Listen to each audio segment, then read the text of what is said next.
Hey guys, Sam here from KeyCommerce.com. In this video, you're going to learn what to do when your Google Shopping campaigns aren't profitable. If you've spent all this time and energy setting up your Google Shopping campaigns, but they're not making enough profits, this is the video for you. We're going to cover the three main areas that ruin profits for your Google Shopping campaign and how to fix them.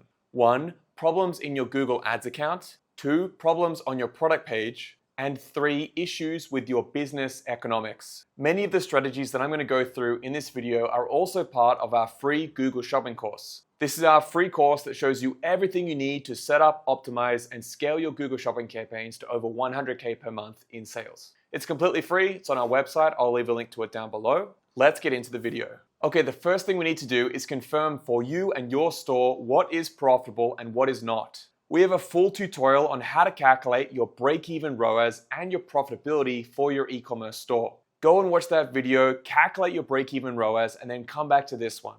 I'll leave a link to that video down below. Now that we know what our break-even ROAS is, we need to cap our campaign budgets. We like to set our campaign budgets to $50 or $100 max and keep them there until the campaigns are profitable. This is the first thing that you can do to stop the bleeding. If you're spending more than $50 to $100 per day on your shopping campaign, reduce the budgets down, stop the bleeding. Next thing we want to do is strategically lower our bids. When a campaign isn't profitable, especially at the beginning, we like to focus on manual bidding. We'll do this down to the product level. We'll adjust our bids in our Google Shopping campaign based on how profitable each product is. For example, let's say that we have an average CPC of our product of $1.50. However, it's generating a ROAS below our break-even ROAS. In that case, we'll reduce our bids and watch how it performs. We'll do this until the average ROAS increases above our break-even ROAS point. Of course, this is going to reduce the volume of clicks and therefore the volume of sales for this product. However, this can turn a product that's actually losing money profit-wise into one that is profitable even if it has a lower volume of total sales. Now, this is part of our manual bidding process and we have a full tutorial on how to do this. I'll leave a link to that video down below. The next thing we want to do is make sure that we're adding negative keywords. Adding negative keywords helps tell Google what search queries are not relevant for our products and our store. This is so that we can avoid paying for those clicks in the future because we know that they're not profitable. Over time, as we add more and more negative keywords, our campaigns become more and more profitable. We then have a campaign that spends money only on the most valuable clicks, which means more sales and more profits. We have a full guide on how to add negative keywords for your Google Shopping campaigns. I'll leave a link to that down below. Now, you also want to be improving your product data in your product feed. This is huge.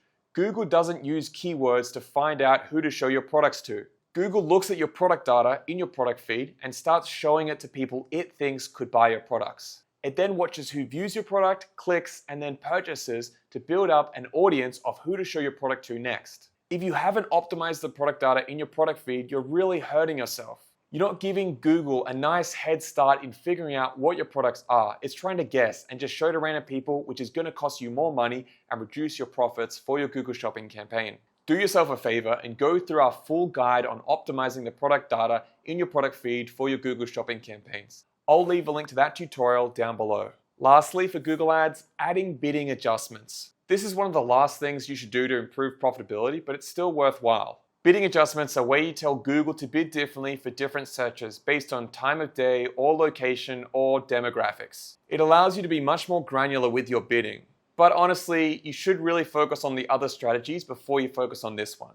Too many people rush into doing this far too early without having enough data or statistically significant data to make these decisions properly. You should really spend your time and effort focused on the regular bidding and then the product data and product feed optimizations. They're the main things that you should check in your Google Ads account. But even with an extremely optimized Google Ads account, it means nothing if your website doesn't convert.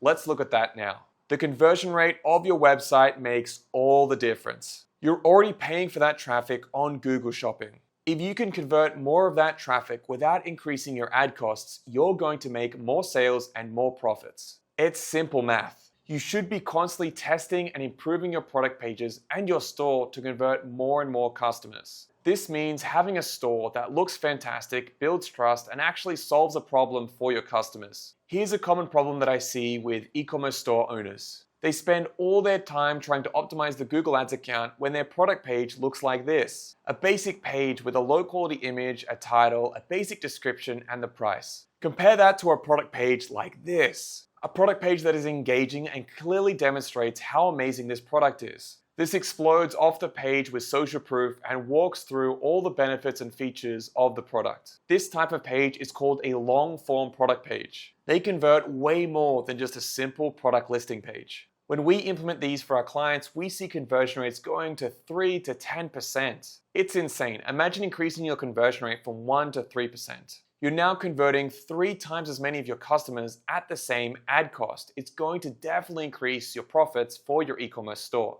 Now, I have a full guide on how to set up these product pages. I'll leave a link to that down below. Lastly, we have your business economics. Yes, you can have an optimized Google Ads account. And yes, you can have an optimized website and product page. However, if you don't have a solid business model, the business economics for your e-commerce store, it's going to be really hard to scale and generate more profits. Let's start with the lack of margins. Your profitability depends on how much you're selling your products for and how much you pay your suppliers and the rest of your expenses. Let's say that you sell your products for $50, but you end up paying $45 to your suppliers and expenses. This means you only have $5 in potential profits available that you need to spend to acquire your customers on Google Ads. That's almost doomed to fail. Let's break down the math. Let's say you have a really good conversion rate of 3%. That means for every 33 clicks, you're going to get a conversion.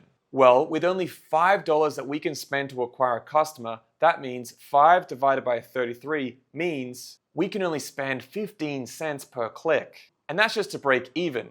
Now, if you've run any Google Shopping campaigns before, you'll know that 15 cents per click is a pipe dream. This is unless you're in a very unique geographical area with very minimal competition. However, if you increase your average order value to $100 and keep your expenses down to $60, you now have $40 to acquire that customer. With that same conversion rate of 3%, you can now spend up to $1.21 per click, which is much more reasonable than 15 cents per click. So what did we learn here? Try to increase your margins by having higher prices and lower costs. This way you can have more profits available to spend on your marketing and acquiring your customers. Now, how can you decrease your expenses? Well, you can negotiate with suppliers and cut unnecessary expenses. Also systemize and improve your operations with automation. And how can you increase your prices? Now, it's easy to do in practice, but you're going to need to watch this and use the data frequently. Because often when you increase your prices, it has a negative effect on your conversion rate. The key here is to test while also being focused on increasing the perceived value of your product. If you can show that your products are a better experience and better value than your competitors, you're able to charge more. This goes hand in hand with improving your conversion rate. I recommend testing out small changes in your pricing and seeing if the market reacts. Now, I want to say one last thing about this business economics section. For many stores that I've worked with, they haven't been profitable when they're trying to generate profits from the first purchase of each customer. They would get their Google Shopping traffic, generate sales, but break even or maybe even at a loss. But we then focused on getting repeat purchases through remarketing and email campaigns, which means the customer lifetime value for each customer was way above break even. Yes, they lost money on the front end purchase, but they made it back because they were getting these customers back to purchase more products after that initial purchase. These repeat purchases have a marginal add-on cost, but they have significant added revenue. This means we're able to generate higher profits. This is called focusing on customer lifetime value. If you're building a brand and a long-term store, focus on your customer lifetime value, and this is going to make the biggest difference to your profits in the long run.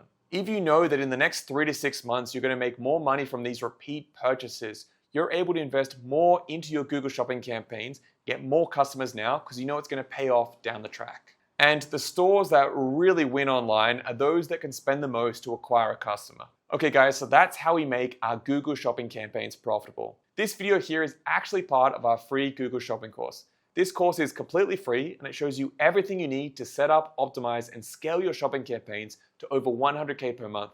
I'll leave a link to the full course down below. Also, if you're already generating over 20K per month in sales for your e-commerce store and you want to scale to 7 figures and beyond, my team and I, we can help. We help e-commerce stores scale with Google Ads, Facebook ads, and conversion rate optimization. Book a time with my team and I down below and we'll show you how we can do this for your store. Thanks for watching guys, and I'll see you in the next video. Bye for now. Make sure to click here for the next video in the free course, and I'll see you there.